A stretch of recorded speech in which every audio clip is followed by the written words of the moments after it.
তোমরা সকলেই জানো যে থানকুনি পাতাটা আমাদের খাওয়া কতটা উপকার। তো চলো আজকে নতুন একটি রেসিপি তোমাদের সাথে শেয়ার করি। তো প্রথমে এখানে নিয়েছি থানকুনি পাতা আর সঙ্গে নিয়ে নিয়েছি কাঁচা লঙ্কা। এই দুটোকে ভালো করে বাটতে হবে। ভালো করে বাটার পর একটি পাত্রের মধ্যে নিয়ে নিলাম এবং একটু গরম তেলের মধ্যে রসুনটা কুচু কুচু করে এর ভিতরে ভেজে নিলাম।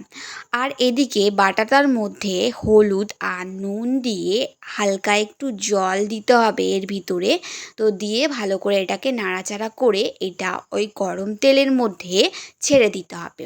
এবার এই তেলটার মধ্যে ভালো করে নাড়াচাড়া করবে।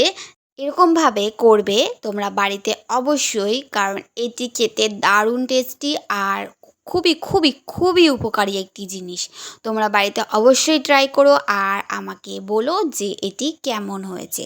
তো আজকের ভিডিও এই পর্যন্ত। Bye bye.